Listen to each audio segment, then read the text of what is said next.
warahmatullahi wabarakatuh.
Assalamualaikum Mbak Siva. Kita tunggu yang lain ya.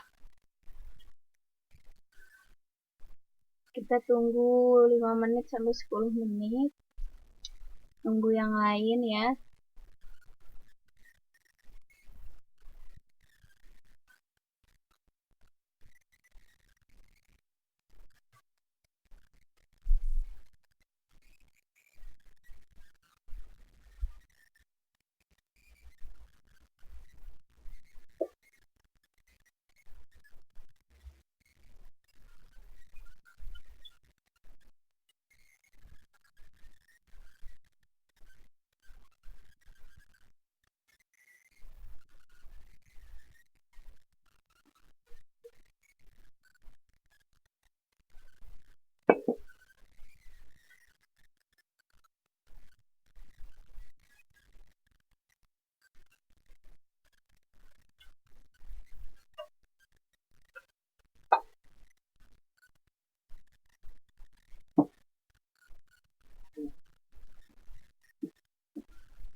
Ya, waalaikumsalam teman-teman. Hari ini Jumat tanggal 19 Juni 2015 kita ketemu lagi di ekonomi minggu ke-8 ya. Hari ini kita akan membahas mengenai bab 5, mengenai pendapatan nasional. Sebelumnya kita tunggu ya 5 menit lagi ya buat teman-temannya, siapa tahu masih di jalan habis beres taraweh dan lain-lain. Ya, bentar ya.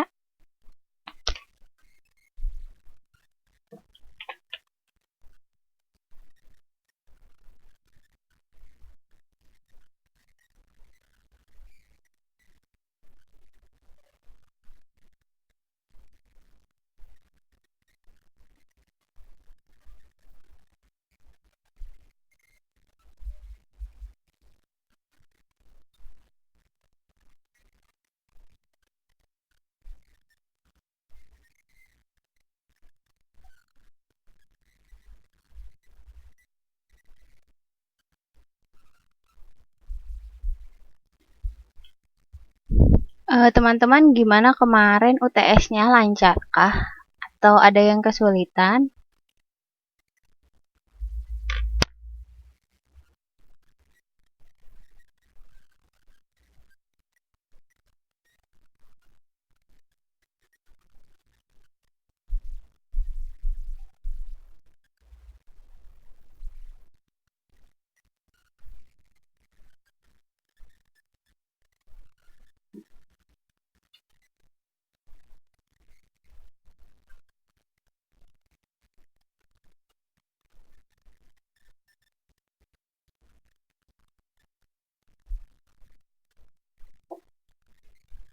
Kenapa groginya Mbak Tia? Padahal nggak saya liatin itu. Gimana kalau saya liatin, tambah grogi lagi kayaknya ya.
Sebentar ya teman-teman, saya membereskan sesuatu dulu.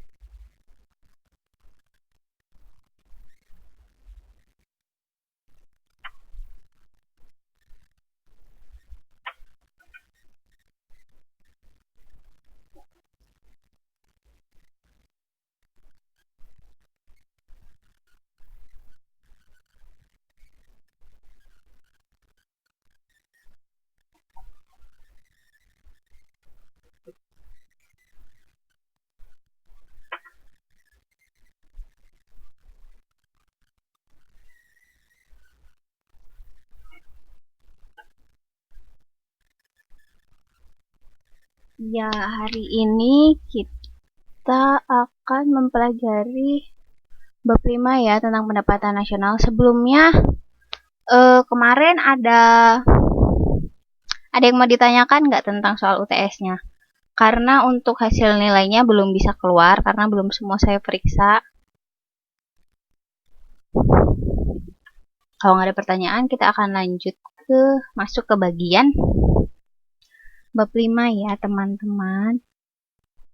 Nah, di bab 5 ini kita akan belajar mengenai pendapatan nasional. Ini teman-teman bisa lihat ya semuanya modulnya yang sudah saya upload.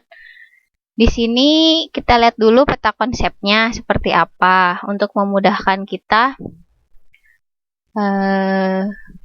untuk mempelajari bab 5 ini. Kapan ada ujian susulannya?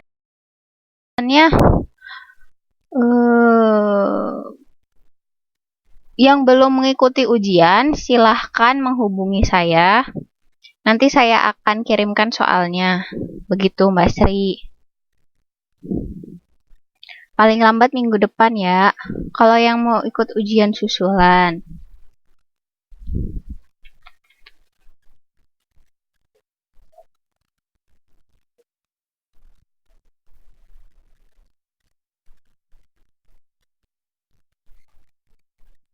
Dan selanjutnya ada lagi yang mau ditanyakan? Ini pada puasa semua kan ya, insya Allah ya. Lancar puasanya.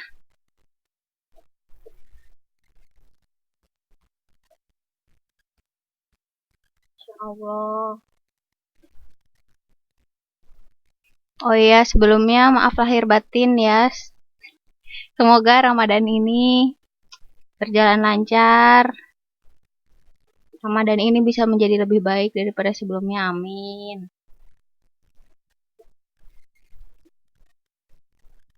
Dan sebentar.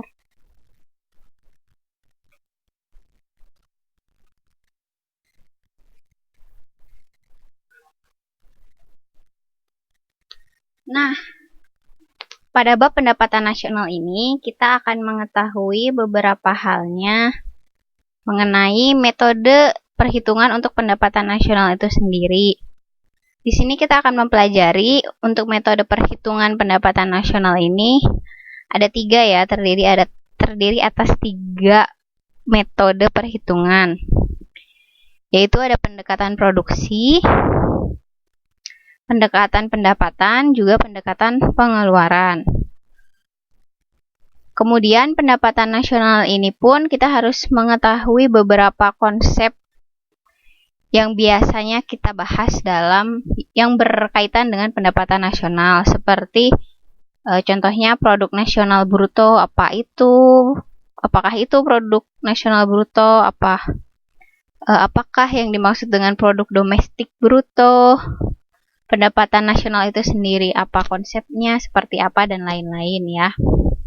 Kemudian untuk selanjutnya, lebih jauh lagi, kita akan mempelajari mengenai inflasi. Apa itu inflasi? Nanti akan kita bahas ya teman-teman. Sebentar, kenapa kok scrollnya nggak jalan? Ya, nih inflasi ya, macam-macamnya banyak sekali. Nanti pada hari ini kita mungkin cuma akan membahas mengenai 4 subbab pertama. Nah, sebenarnya apa sih pendapatan nasional? Udah ada yang baca belum? Sebenarnya apa sih pendapatan nasional itu? Coba dong. Apa sih pendapatan nasional itu? Silakan Mbak Siva, Mbak Tia, Mbak Ella, Mbak Wiwin, Mbak Sri, Mbak Citra, Mbak Rahma, Mbak Nining. Apa sih pendapatan nasional itu? Boleh dibaca ya pastinya bab 5 ini. Ya, siapa ini yang resen? Ya, Mbak Ella. Apa itu? Ya, Mbak Wiwin. Mbak Ella, apa itu pendapatan nasional?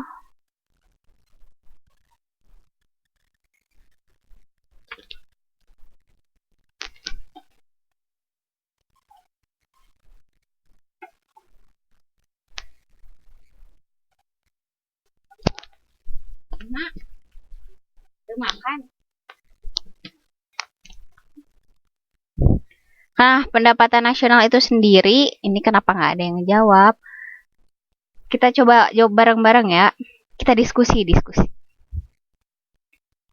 Jadi, pendapatan nasional. Pendapatan itu sendiri adalah ketika kita menjual sesuatu, kemudian kita mendapatkan penghasilan. Ya, keseluruhan pendapatan yang diterima oleh suatu masyarakat. Suatu masyarakat di sebuah negara. ya timbul dari mana pendapatan itu berasal pula dari kita sebagai individu-individu yang mempunyai pekerjaan, yang mempunyai penghasilan. Pendapatan kita ini adalah salah satu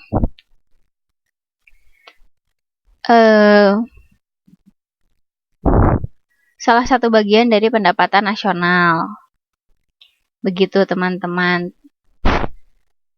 Sudah mengerti ya, pendapatan nasional itu sendiri adalah penghasilan atau pendapatan kita individu yang diakumulasikan dan dihitung berdasarkan metode-metode tertentu sehingga kita bisa nantinya mendapatkan nilai untuk pendapatan nasional. Jadi gitu ya teman-teman, sekali lagi pendapatan nasional itu bersumber dari pendapatan kita individual masing-masing sebagai warga negara suatu negara. Nah, di sini dibahas nih mengenai produk nasional dan pendapatan nasional. Produk dan pendapatan nasional ini berbeda. Kalau produk itu adalah barang dan jasa yang dihasilkan oleh setiap golongan masyarakat dalam suatu negara yang dijual kepada orang lain. Itu sudah jelas ya, namanya produk nasional yang dihasilkan di negara kita, di dalam suatu negara.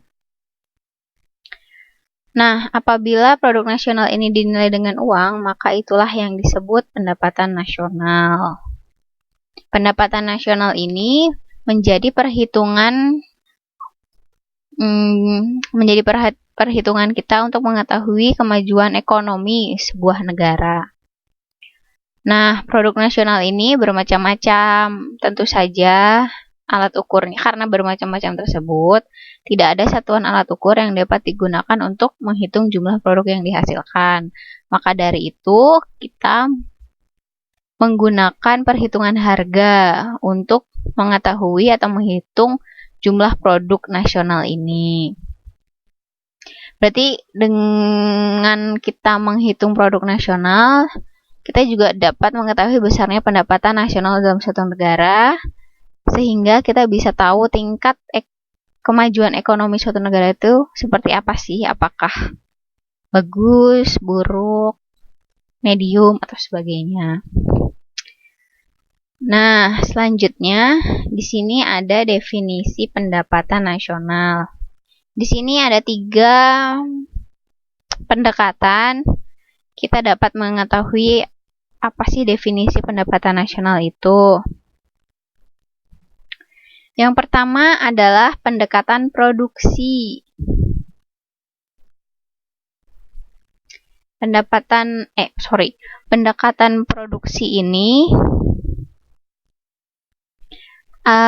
yang dihitung ini adalah barang-barang produksi yang hanya termasuk dari barang jadi atau barang final.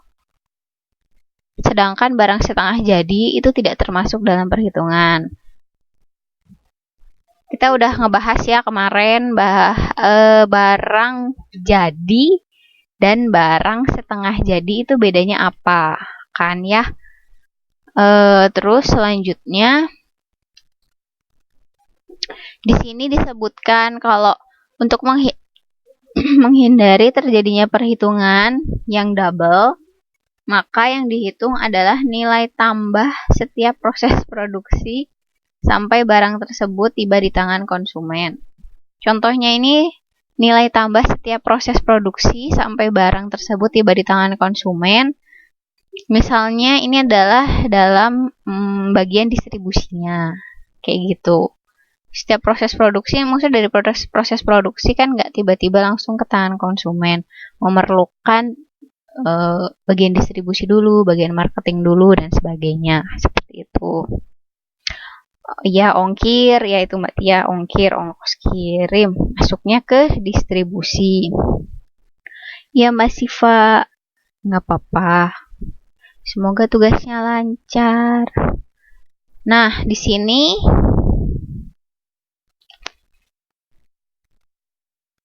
diberikan contoh perhitungan nilai tambah yang tadi ya. diasumsikan bahwa volume masing-masing produk yang diproduksi adalah 1 buah. Saya nggak terlalu setuju ya kalau 1 buah. Kalau misalnya jenis barangnya kapas, 1 buah kapas itu seperti apa? Ya memang ya, kapas itu ada buahnya, berasal dari buah, saya lupa namanya buah apa. Tapi kayaknya kapas ini biasanya dijual per kilo lah ya, bukan per buah gitu. Ya oke lah. Anggap saja ya. Di sini ada jenis barang, ada kapas, benang, kain, mesin. Masing-masing mempunyai nilai harga tersendiri dan nilai tambah yang tersendiri. Untuk kapas, harga dan nilai tambahnya itu sama. Sedangkan benang, harganya itu lebih tinggi daripada nilai. Harganya 7.500.000. Nilai tambahnya itu hanya 2,5 juta.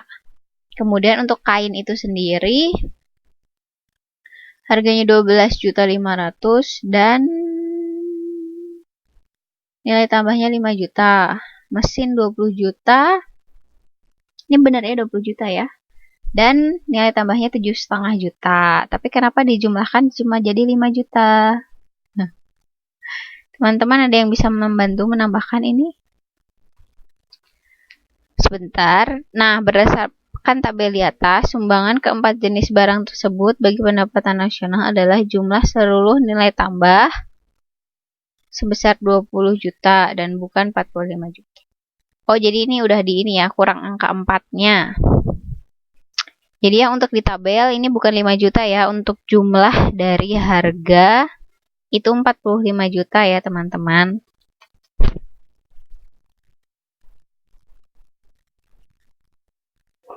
Dan dari dua jenis harga ini, yaitu harga dan nilai tambah, dari dua nilai uang ini, yang menjadi penyumbang untuk pendapatan nasional itu adalah yang 20 juta. Yang nilai tambahnya, bukan yang 45 juta. Nah, di sini kita ada rumus.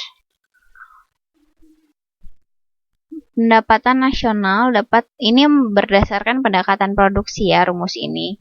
Jadi pendapatan nasional dapat dirumuskan sebagai berikut. NI atau National Income, pendapatan nasional. Itu adalah jumlah dari P1Q1 atau harga barang. P itu price ya, atau harga barang atau jasa. Kemudian Q itu quantity, yaitu jumlah barang dan jasa. Nah, ini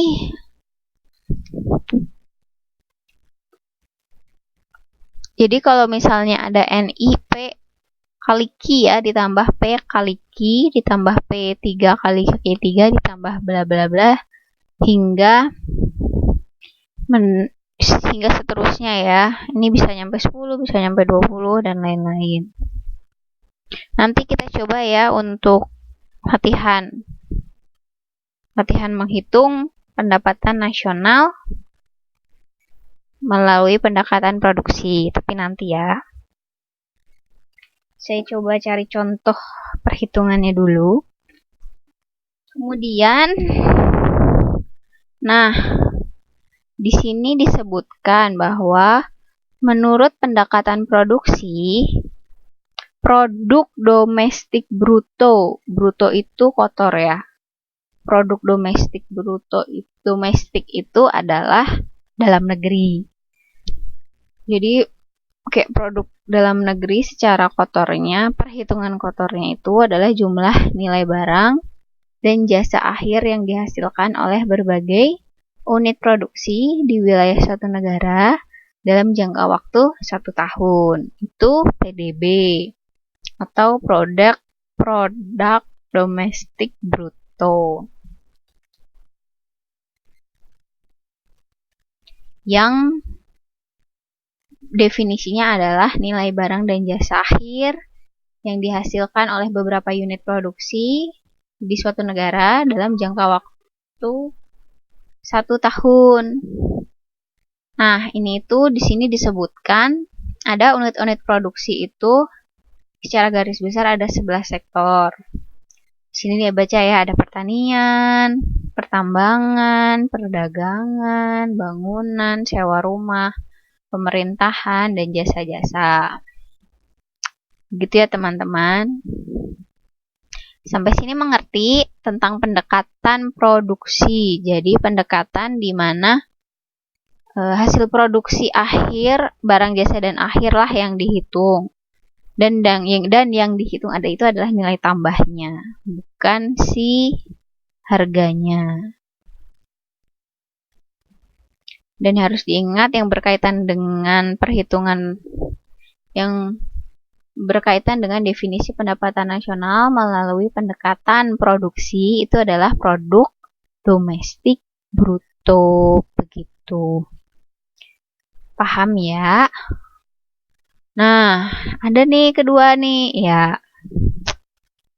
Selamat menghafalkan rumus ya teman-teman. Di sini kita menemukan rumus kedua dengan definisi pendapatan nasional melalui pendekatan pendapatan.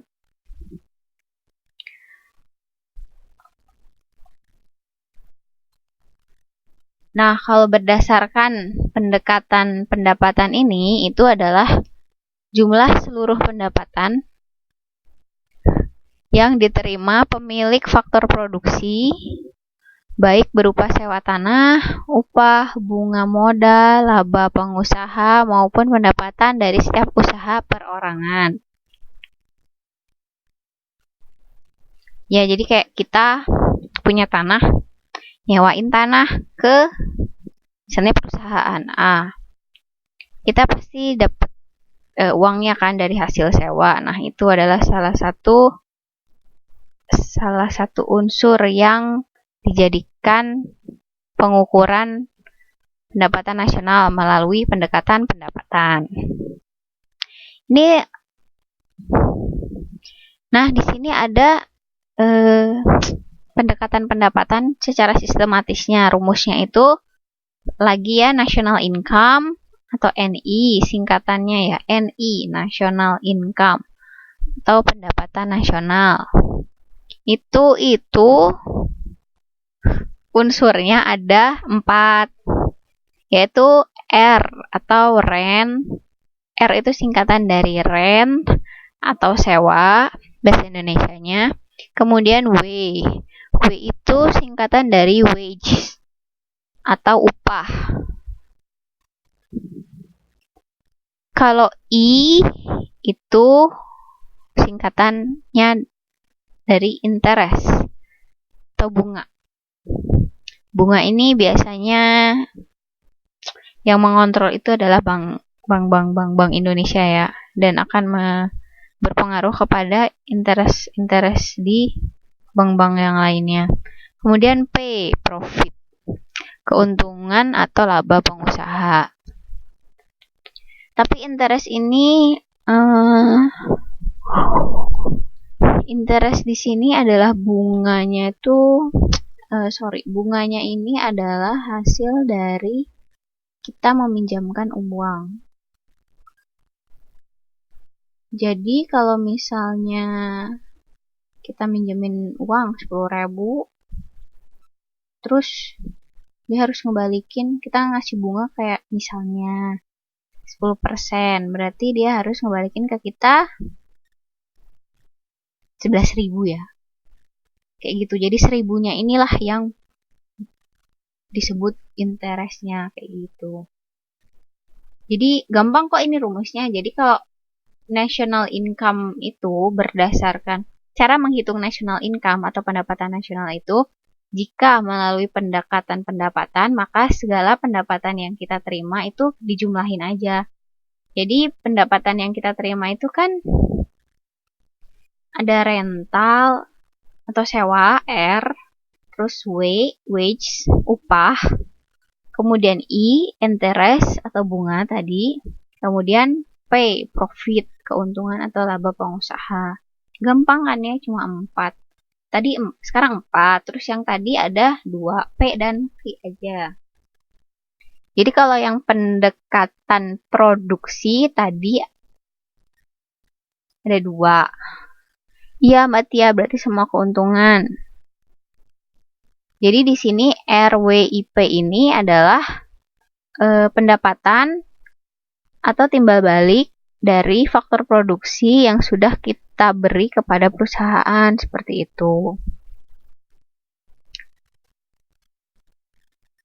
Bisa dibilang keuntungan kita. Kan kalau sewa itu adalah keuntungan kita dari menyewakan. Kalau upah itu adalah balas jasa perusahaan kepada kita karena tenaga kerja kita.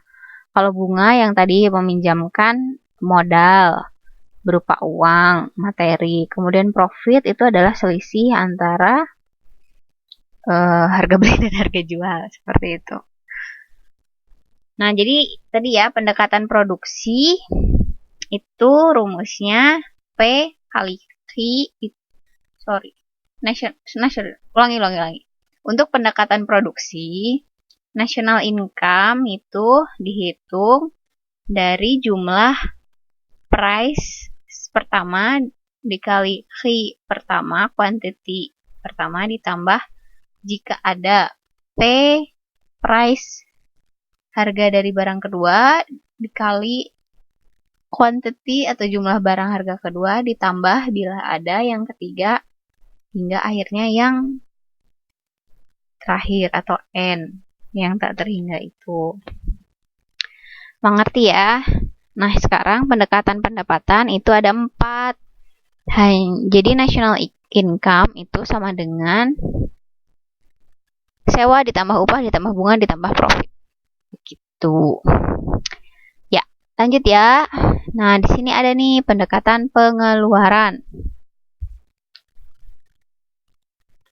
Nah, di sini disebutkan bahwa kalau berdasarkan pendekatan pengeluaran, pendapatan nasional itu adalah seluruh pengeluaran yang dilakukan untuk membeli barang dan jasa yang dihasilkan pada tahun tertentu. Rumusnya seperti ini. Nah, untuk pendekatan pengeluaran ini namanya yang kita hitung itu adalah Gross National Product. Produksi nasional kotor atau produksi nasional bruto, GNP. Gross National Product. Ini ya isinya adalah pengeluaran-pengeluaran ya. Pengeluaran-pengeluaran yang dikeluarkan oleh pemerintah terutama. Kita juga sebagai masyarakat. Kayak misalnya ini ada CIG, consumption atau pengeluaran konsumsi, ditambah dengan investasi yang dilakukan oleh pemerintah. Kemudian government expenditure atau pengeluaran pemerintah baik untuk konsumsi maupun investasi, ditambah dalam kurung ekspor dikurangi impor, begitu.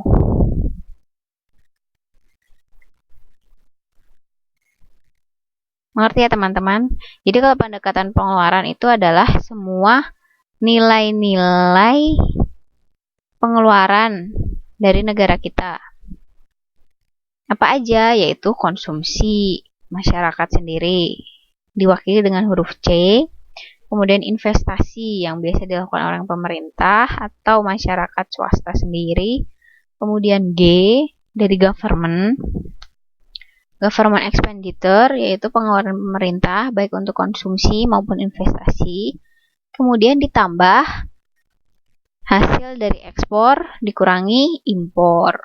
Kayak gitu ya. Jadi kita barusan sudah mengetahui 3 pendekatan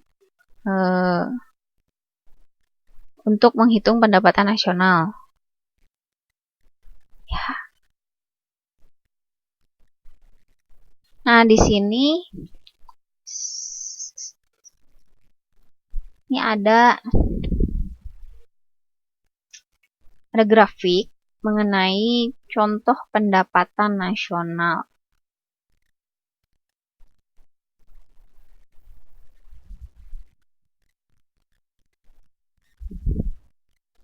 Kita skip saja ya, karena ini agak nggak jelas maksudnya apa. Sebentar.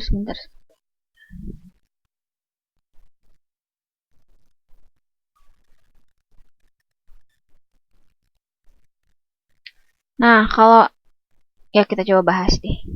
Kalau misalnya produk domestik bruto tadi, itu bahasa Inggrisnya GDP ya, Gross Domestic Product. Terus ada juga produk nasional bruto yang tadi pendekatan produksi. Nah, di sini ada NNP yang tadi kita nggak bahas tentang produksi nasional neto dan pendapatan nasionalnya atau Y-nya. Ini mereka menghitungnya macam-macam ya caranya yang tadi kita coba. Yang tadi ada beberapa rumus tadi, hasilnya tuh beda-beda. Jadi dengan perhitungan pendekatan produksi, GDP kita hanya mungkin lebih paling besar ya, yaitu 6.753, dan kesananya menjadi lebih memakai pendekatan yang lainnya itu ternyata lebih kecil hasilnya. Nah, selanjutnya manfaatnya apa sih kita belajar pendapatan nasional? Manfaatnya kalau di sini disebutkan bagi kita adalah untuk bisa mengukur tingkat kemakmuran. Walaupun sebenarnya bukan kita ya yang menghitung tiap tahunnya sebagaimana tingkat kemakmuran.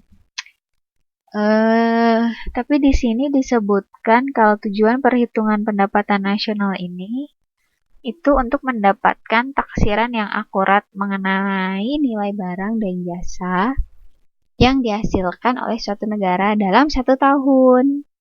Jadi tiap tahun pemerintah itu harus menghasilkan suatu nilai yang mencerminkan pendapatan nasional kita setiap tahunnya. Ya Mbak Isda, Waalaikumsalam warahmatullahi wabarakatuh. Nah, lanjut ya. Nah, di sini tujuannya tuh manfaat. Tadi kan tujuannya, manfaatnya tuh ada. Kita sebutkan yang pertama, mengukur tingkat kemakmuran. Itu yang pertama, sudah jelas ya. Jadi semakin besar pendapatan nasional kita, semakin besar pendapatan nasional kita, maka bisa dibilang negara kita itu semakin makmur.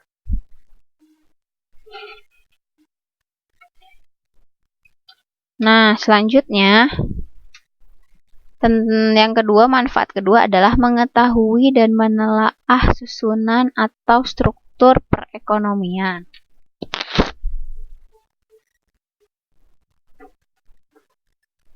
Nah, di sini dengan menggunakan perhitungan pendapatan nasional, kita tuh dapat mengetahui golongan perekonomian suatu negara.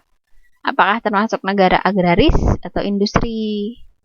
Karena teman-teman udah tahu kan ya bedanya antara misalnya negara agraris dan negara industri itu apa sih? Ayo coba. Perbedaan negara agraris dan negara industri. Apa sih itu negara agraris? Apa sih itu negara industri? Contohnya bisa dikasih.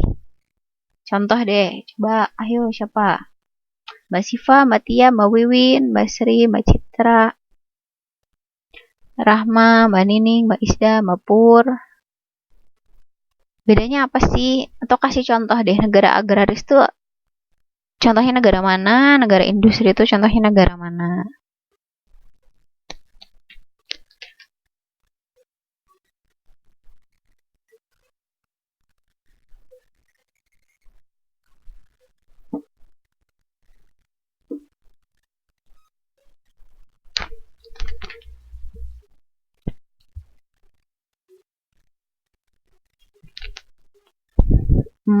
Ya,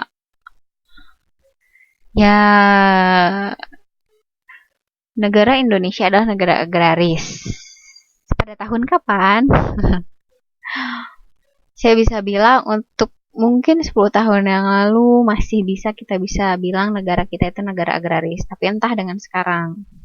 Saya nggak terlalu yakin kalau bilang 100% Indonesia itu adalah masih negara agraris. Karena memang dulu negara kita pertaniannya itu masih maju. Perkebunannya masih maju, sektor pertambangan, sektor alam itu masih maju. Tapi berhubung sekarang gula, kedelai, beras aja impor, dari mana kita bisa sebut kalau negara kita itu agraris? Pada dasarnya seperti itu. Nah, ya kalau negara industri itu, ya banyak orang bilang kalau, beberapa pendapat bilang kalau Indonesia ini ingin mengubah haluan menjadi negara industri. Ya mungkin alasannya itu adalah maka banyak sekarang industri-industri bermunculan, perluasan wilayah untuk kawasan industri, policy, maksudnya aturan-aturan yang dibuat oleh pemerintah khusus untuk industri-industri seperti itu. Ya, jadi itu ya bedanya agraris dan industri. Industri ini adalah negara yang mengelola tidak langsung dari sumber daya alam. Kayak gitu. Oke, nah. Yang ketiga, manfaatnya kita menghitung atau belajar pendapatan nasional itu adalah kita bisa membandingkan kemajuan perekonomian dari waktu ke waktu. Saya ya karena kita kan menghitung, sebenarnya bukan kita sih, tapi kalau kita mau menghitung ya sebenarnya menghitung saya. Kita punya perhitungan pendapatan nasional setiap tahun sehingga kita bisa melihat grafik perekonomian kita, grafik kemajuan perekonomian kita, apakah naik terus, bagaimana bentuk grafiknya, apakah stabil, apakah menurun, atau bagaimana. Nah, diharapkan dari perbandingan tersebut kita tuh bisa dapat informasi-informasi sebagai berikut.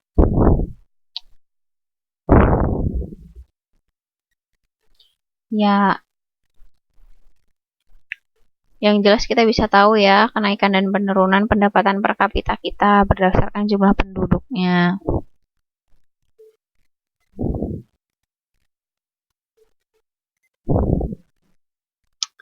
Kemudian manfaat yang keempat itu adalah membandingkan perekonomian antar daerah dan antar negara tentu saja. Jadi kita bisa belajar ya, kenapa negara itu kemajuan ekonominya bagus.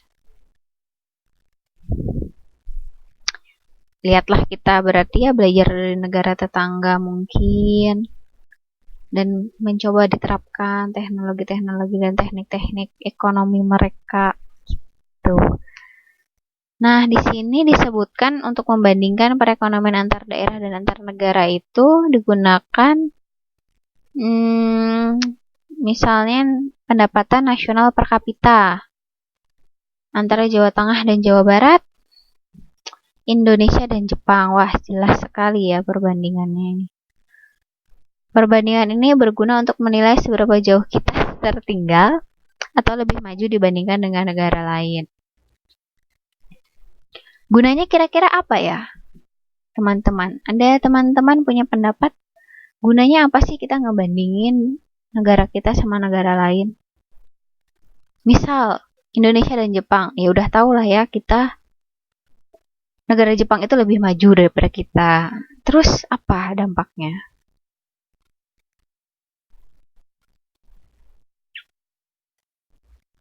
Kenapa sih kita harus compare sama negara tetangga gitu yang udah jelas-jelas lebih maju gitu? Apa sih gunanya buat kita? Ada yang bisa memberi pendapat? gunanya kita membanding-bandingkan tuh apa sih?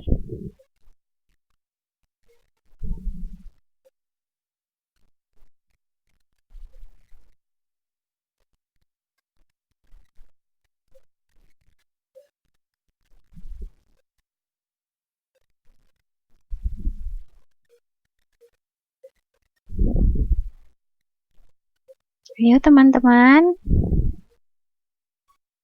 gunanya apa sih kita bandingin perekonomian kita dengan negara lain?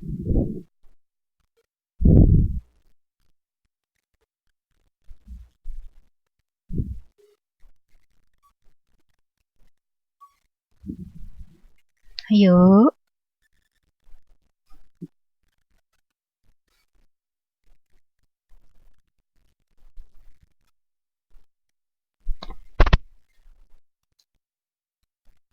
Ya, ada yang jawab nggak nih? Di sini ada ya jawabannya sebenarnya. Kalau teman-teman membaca, ada sebenarnya jawabannya. Jadi di sini disebutkan dengan kita melihat keadaan negara lain, kita membandingkan ya itu Mbak Tia maksudnya ya. Gimana caranya kita belajar dari mereka? Pemerintah bisa mengidentifikasi masalah-masalah baru. Kemudian mereka juga bisa merencanakan program baru untuk menanggulangi masalah tersebut. Ya itulah mungkin ya gunanya. Mungkin mereka bisa membandingkan langsung dengan kayak studi banding. Mungkin studi banding yang selama ini DPR lakukan itu gunanya buat itu ya. Padahal mereka bisa melihat perbandingannya dari pendapatan nasional, tapi nggak cukup sebenarnya, memang hanya melihat angka pendapatan nasional terus membandingkannya, kita belum tentu bisa tahu dengan jelas apa sebenarnya masalah yang kita hadapi dan bagaimana cara menanggulanginya atau menyelesaikannya atau merencanakan sebuah program baru untuk menanggulangi masalah tersebut. Nah, itulah ditindaklanjuti dengan kayak studi banding kayak gitu. Diharapkan sebenarnya studi banding itu bisa diterapkan kepada negara kita, tapi ya wallahu alam. Semoga kelak negara kita maju negara yang lainnya. Amin. Nah, nyampe sini ada yang mau ditanyakan?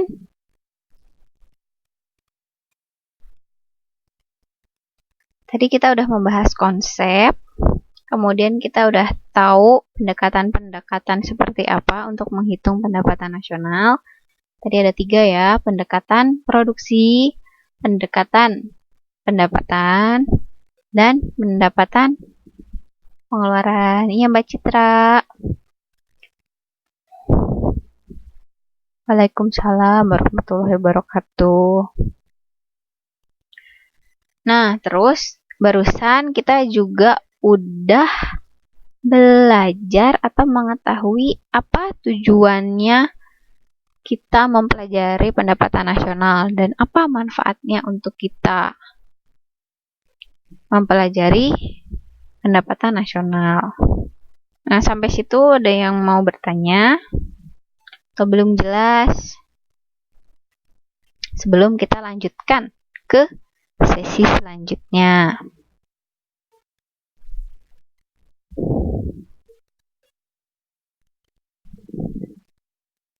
Lanjut ya. Nah, di sini subbab bagian keempat ini beberapa macam pengertian pendapatan nasional. Yang tadi kita udah sedikit dibahas melalui kayak ada PNB atau GNP bahasa Inggrisnya, Gross National Product. Tapi lebih familiar sih kita pakainya Gross National Product ya atau GNP. Ya biar agak gaya sedikit gitu bahasa Inggris. Nah, di sini ini GNP ini adalah hanya satu konsep dari 6 konsep mengenai pengertian pendapatan nasional. Nah, pengertian pendapatan nasional dari konsep Gross National Product ini adalah jumlah barang dan jasa yang dihasilkan oleh faktor-faktor produksi milik warga negara, baik yang tinggal dalam ataupun luar negeri, tetapi tidak termasuk orang asing yang tinggal di negara tersebut. Nah, jadi ini kayak kita yang bekerja di luar negeri pun kita berkontribusi terhadap GNP ini ya, Gross National Product, karena kita adalah warga negara Indonesia walaupun bekerja di negara orang kayak gitu.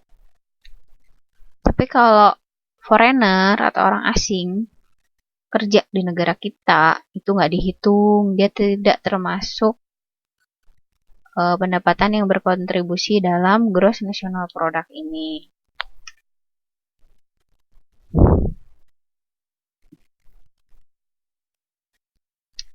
Ngerti ya tentang GNP, Gross National Product. Itu yang konsep yang pertama ya. Nah, konsep yang kedua ini yang lebih biasa digunakan oleh, kalau misalnya kita cari-cari di Google gitu bagaimana tingkat perekonomian suatu negara, biasanya itu saya sih lebih familiar sama GDP, Gross Domestic Product. Nah, Gross Domestic Product ini sebagai konsep yang kedua, itu maksudnya yaitu nilai barang dan jasa yang dihasilkan oleh suatu negara selama 1 tahun. Jadi nilai barang dan jasa yang dihasilkan oleh suatu negara dalam 1 tahun. Itu artinya kan penjualan kita kan. Barang-barang yang kita jual dinilai dan itu menjadi salah satu perhitungan dari Gross Domestic Product. Nah, barang dan jasa tersebut ini diproduksi oleh perusahaan milik warga negara tersebut dan oleh penduduk negara lain yang tinggal di negara tersebut. Nah, kalau ini beda ya tadi yang dari GNP, Gross National Product. Kalau Gross Domestic Product ini adalah semua barang dan jasa yang diproduksi di dalam negara kita. Mau itu pemiliknya adalah orang pribumi, maksudnya orang lokal, orang kita Indonesia, ataupun foreigner atau warga negara lain, selama barang dan jasa tersebut diproduksi di dalam negara kita, maka barang dan jasa tersebut yang diproduksi tersebut itu berkontribusi terhadap GDP ini, Gross Domestic Product.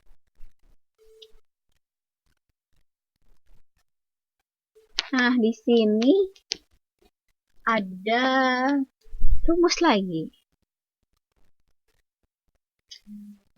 PDB atau Produk Domestic Product itu adalah produk nasional bruto dikurangi pendapatan faktor neto dari luar negeri. Kita bahas ya bareng-bareng.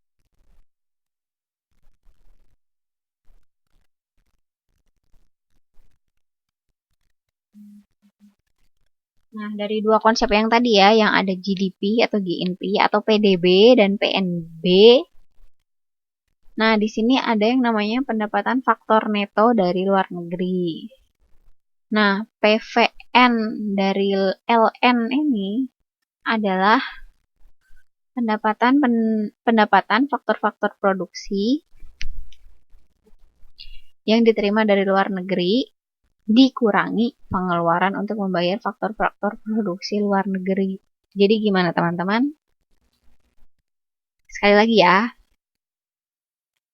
PVN dari LN ini adalah pendapatan faktor-faktor produksi yang diterima dari luar negeri yang dikurangi pengeluaran untuk membayar faktor-faktor produksi luar negeri tersebut. Nah, di sini ada gambar nih A, B, C. Ini cuma kayak bayangan seperti itu ya. Jika A, warga negara Indonesia yang tinggal di Indonesia, terus B, itu warga asing yang tinggal di Indonesia. Jadi si kotak itu adalah Indonesia. Sorry. Lihat dulu yang C. C itu adalah warga Indonesia yang tinggal di luar negeri. B.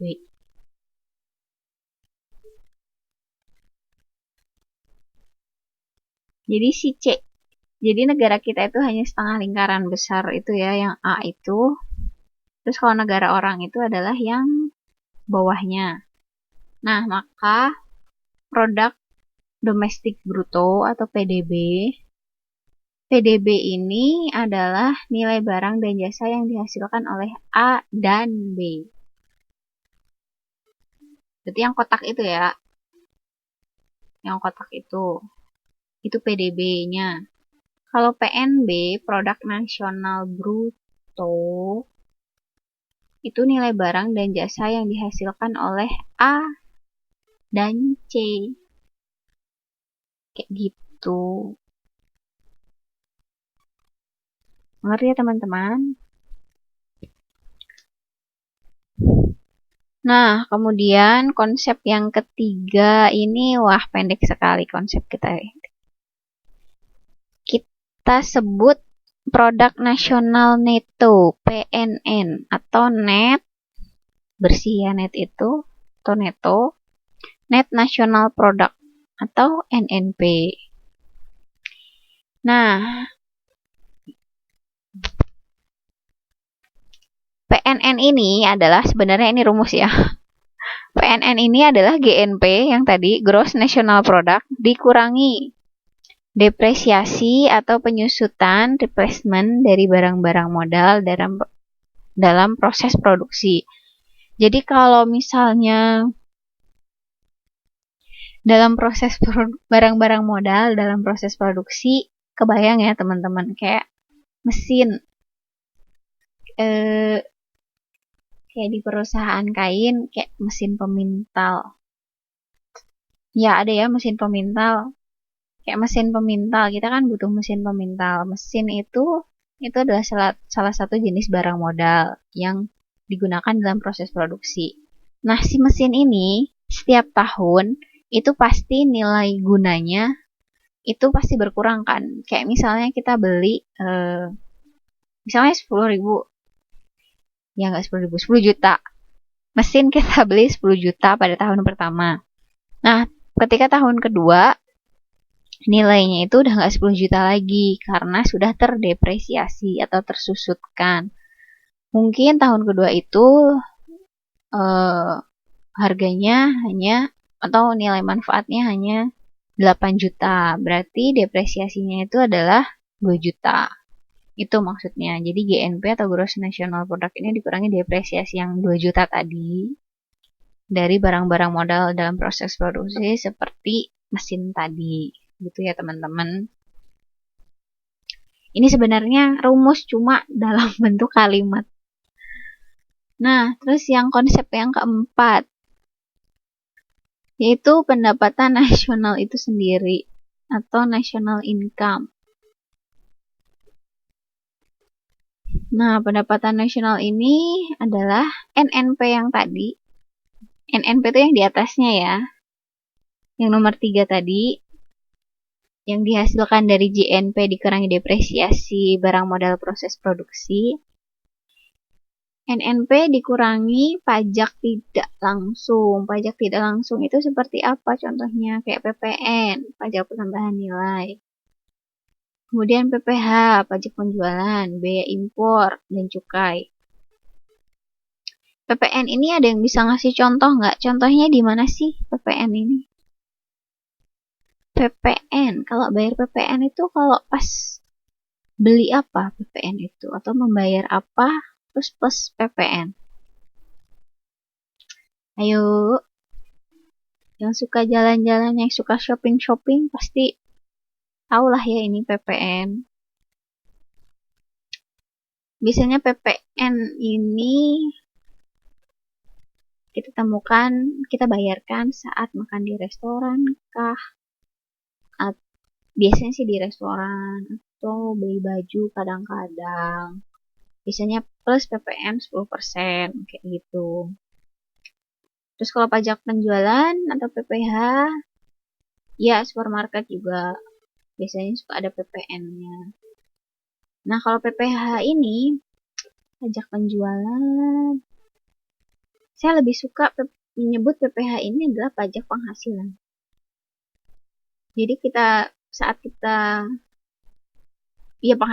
pajak penjualan di sini adalah pajak penjualan dari perusahaan ya, perusahaan yang menjual barang-barangnya, begitu. Terus bea impor dan cukai. Udah jelas ya teman. Kemudian yang kelima, ini adalah pendapatan perseorangan, yaitu jumlah penerimaan yang diterima oleh setiap orang dalam masyarakat dalam 1 tahun.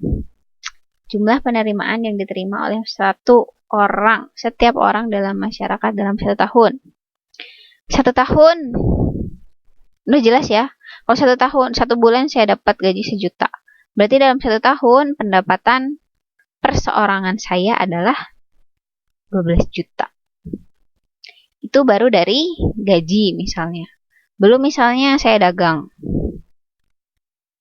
Dagang dapat 2 juta. Berarti pendapatan perseorangan saya sebulan, pendapatan saya sebulan adalah 3 juta. Maka pendapatan perseorangan saya selama 12 bulan dalam 1 tahun 3 juta dikali 12 bulan. Itu pun kalau 2 jutanya hasil dagangan saya tetap 2 juta terus. Kadang-kadang kan turun, kadang-kadang naik. Begitu ya teman-teman. Tapi tidak semua pendapatan nasional jatuh ke tangan pemilik faktor-faktor produksi. Karena masih harus dikurangi untuk laba yang tidak dibagikan,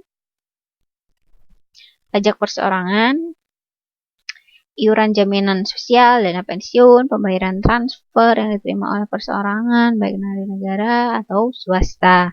Misalnya sumbangan untuk masyarakat miskin di negara lain, bantuan bencana alam, beasiswa, hadiah, dan bantuan untuk para pengangguran. Nah, di sini ini sekedar informasi saja sih. Kalau pendapatan perseorangan nih, misalnya kita lihat dalam perusahaan ya. Dia misalnya dapat nih laba, profit. Dia harus dikenakan pajak kan ya. Tapi ketika dia jadi kan semakin besar pendapatannya suatu perusahaan atau kita, itu kan semakin besar pajak yang harus ditarik seperti itu. Tapi ketika perusahaan tersebut menyalurkan labanya tersebut untuk sosial, kayak donasi-donasi dan sebagainya, itu otomatis pajaknya itu akan berkurang. Jadi guru saya menyebut kalau salah satu cara mengurangi bayar pajak itu adalah dengan banyak donasi, seperti itu. Nah, itu hanya sekedar informasi saja. Nah, yang keenam, ini konsep yang keenam, ini mengenai pendapatan bersih setelah pajak.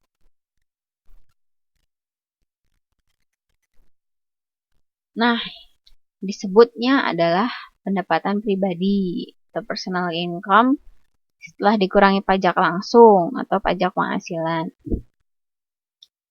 Pendapatan ini dapat digunakan oleh penerimanya, kita sebagai masyarakat, untuk keperluan konsumsi ataupun untuk ditabung. Nah, tabungan ini dianggap sama negara itu, jika kita nabungnya di bank, itu dimanfaatkan sebagai investasi.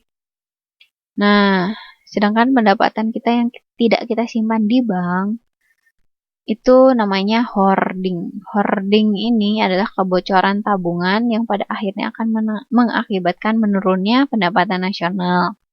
Jadi kan sebenarnya saat kita menabung di bank, menabung uang kita di bank, uang kita tuh nggak diem aja di bank. Bank itu untuk apa aja sih? Fungsi bank itu kan untuk menyimpan uang. Kemudian kalau kita mau meminjam duit buat usaha juga ke bank kan. Nah, ketika kita menabung uang kita di bank, uang kita tuh nggak diem aja di bank itu, tapi bank itu mendistribusikannya kepada para peminjam, kreditur untuk berusaha, membangun usaha, berinvestasi dan sebagainya. Nah, tapi jadi uang itu muter gitu. Uang kita tuh muter, nggak hanya diem di bank doang. Nah, tapi ketika kita nyimpen duit di bawah kasur, kita saving duit kita di bawah kasur, duit kita tuh nggak muter gitu. Jadi nggak ada yang bisa diinvestasikan oleh pihak bank untuk memajukan pendapatan nasional gitu. Tapi kenapa uang kita kok tiap bulan dipotong ya? Itu buat biaya administrasi.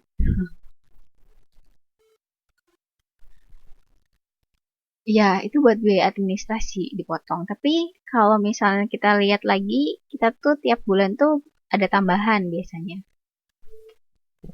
Tambahan dari bunga. Kan kadang kita nabung buat nyari bunganya misalnya. Jadi tiap bulan nambah misalnya entah 200.000, entah 100.000, kadang 50.000.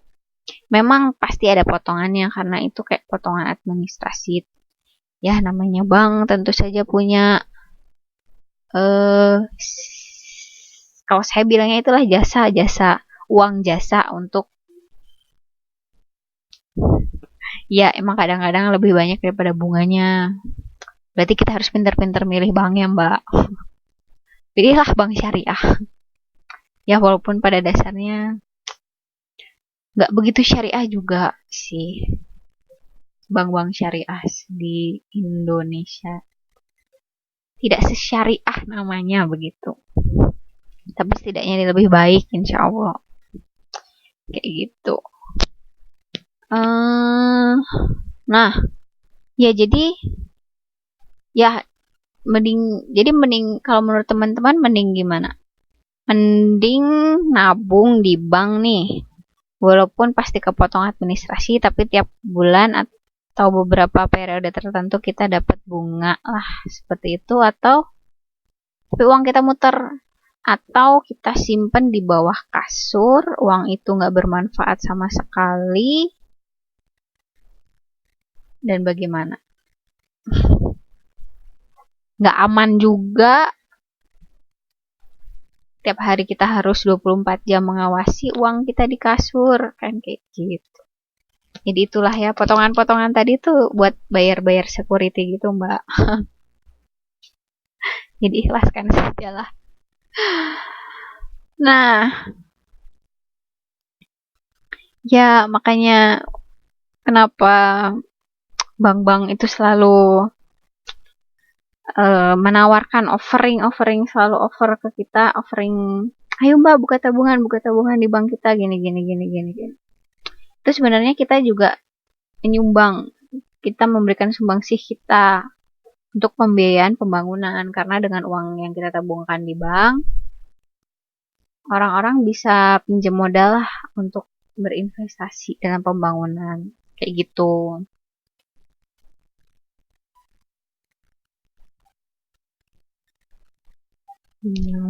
Iya, nggak apa-apa Mbak Keshi.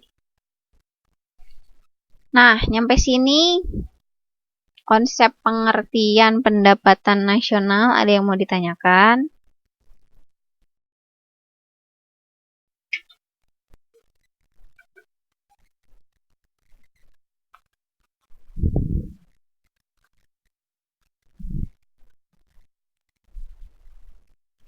Bunga pinjem bank lebih besar ya?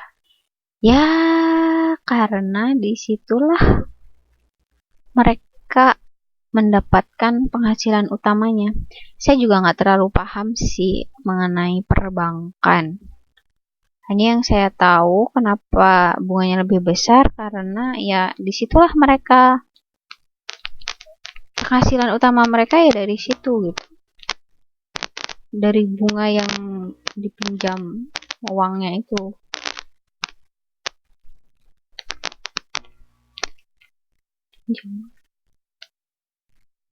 Saya juga belum pernah sebenarnya minjem uang, Mak. Nanti deh ya. Saya bisa tanya teman saya yang kebetulan ada di dunia perbankan mungkin. Dia bisa menjelaskan kenapa bunga bank itu lebih besar kalau kita pas minjem. Karena pada dasarnya ya, kalau saya sih mikirnya logikanya aja. Kita minjem duit nih dari bank. Biasanya kita minjem duit itu kan buat usaha. Buat usaha. Usaha beli rumah, usaha beli motor. Ya bukan gitu ya. Maksudnya usaha.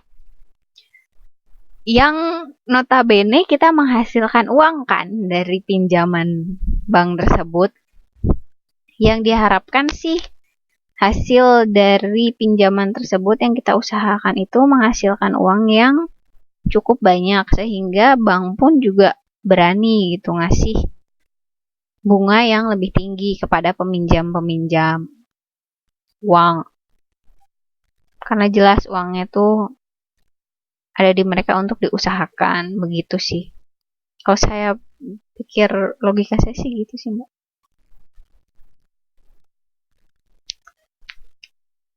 Atau mungkin teman-teman ada yang punya pendapat lain, atau mungkin punya tahu gitu, kenapa kok bunga pinjam bank tuh lebih besar?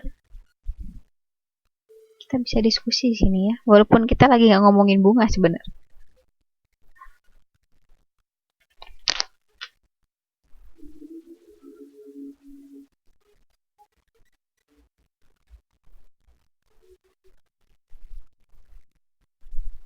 Iya, itu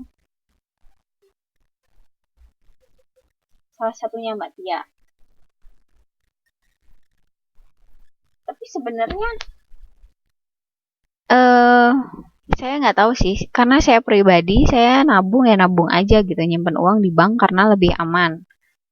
Kalau saya pribadi sih saya dari dulu nggak pernah mikirin, bunganya berapa ya, dapat berapa ya per bulan kayak gitu nggak sih sebenarnya.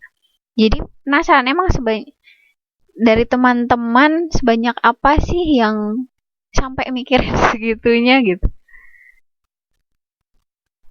Bunga bank emang salah satu faktor pendukung kita untuk menabung dan sebagainya, memilih bank dan sebagainya sih. Cuma ya mungkin saya malah jadi penasaran emang seberapa banyak teman-teman tuh mikir kalau untuk nabung tuh harus mikirin salah satunya tuh bunganya kayak gitu. Karena saya pribadi jujur nggak pernah mikirin itu. Yang penting saya buka tabungan di bank A. Bank A ini teman-teman saya pada punya bank A. Jadi untuk saling bertransaksi keuangan itu lebih mudah kayak gitu. Salah satunya. Terus ATM-nya banyak di mana-mana.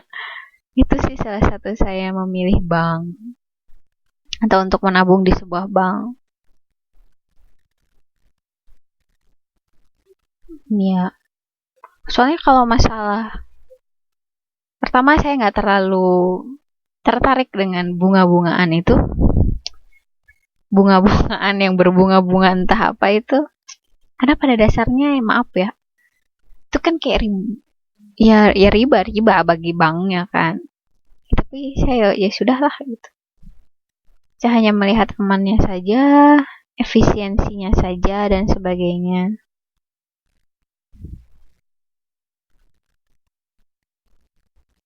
Karena suku bunga di bank itu sebenarnya nggak beda jauh lah, paling beda 0, sekian persen.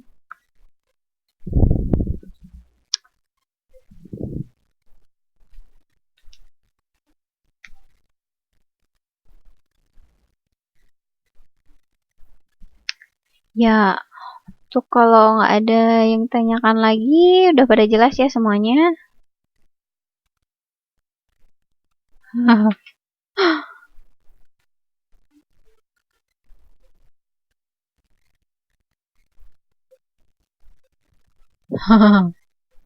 Wah, masa sih Mbak? Di Bank Taiwan nggak ada potongan? Saya baru tahu. Nggak pernah ke bank soalnya saya. Ngecek aja jarang. Oh, saya punya cerita. Memang perbank. Oh iya Mbak Sri. Waalaikumsalam warahmatullahi wabarakatuh. Ya, saya punya cerita. Memang perbankan di Taiwan ini khususnya itu memang sangat unik. Karena saking nggak lakunya. Makanya mereka nggak ada potongan itu. Bank di industri perbankan di Taiwan ini memang unik kalau kata dosen saya itu. Karena konsumennya itu, ya konsumen Taiwan segimana sih? Populasi Taiwan tuh segimana sih? Sedangkan industri perbankan di Taiwan itu banyak banget. Mereka tuh harus yang namanya kompetisi kan, kompetitif sekali untuk mendapatkan konsumen-konsumen. Nah, jadi di mereka itu emang bank di sini tuh gitu, saking istilahnya ya, tanda kutip saking nggak lakunya gitu. Jadi sampai nggak ada potongan kayak gitu. Kalau di kita kan istilahnya, eh, kita populasi Indonesia tuh luas banget. Sedangkan bank di Indonesia tuh hanya beberapa bank besar kan, bisa lah dihitung, nggak ada 10 lah. Saya itu nggak ada 10. Nggak ada 10 jari kita ya, bank-bank besar ya. Sedangkan di Taiwan ini sendiri, kalau berdasarkan survei itu lebih banyak perbandingan antara jumlah bank dan jumlah populasi atau konsumen itu tidak sebanding gitu, tidak sebesar dengan yang di Indonesia. Itu mungkin kenapa bank di Taiwan itu nggak ngasih potongan. Alhamdulillah berarti kalau nabung di Taiwan saja. Ya, gitu deh teman-teman ya. Hari ini kita belajar tentang pendapatan nasional dengan menyinggung sedikit-sedikit mengenai bank, bunga, pajak, dan sebagainya. Kalau ada pertanyaan bisa email saya. Hari ini kita membahas 4 subbab ya, sampai dengan 6 konsep pengertian pendapatan nasional. Mohon diingat rumus-rumus yang sudah kita pelajari. Mungkin minggu depan saya datang dengan menawarkan soal-soal perhitungan sebagainya. Makasih buat yang udah datang ke kelas. Semangat buat Ramadannya. Semangat buat kerjaannya juga. Semoga lancar semuanya.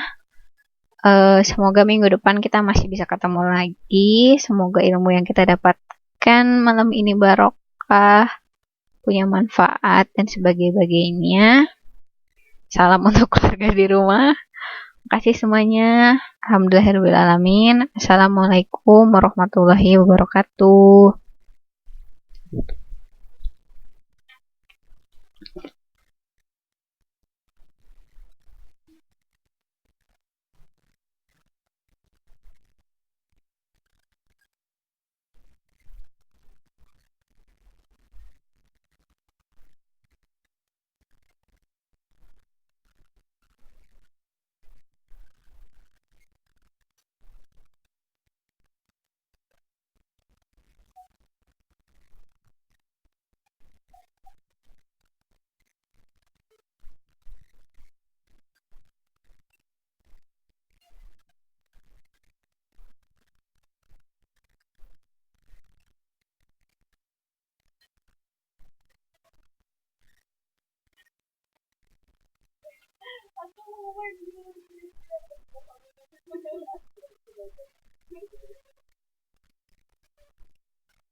Mhm.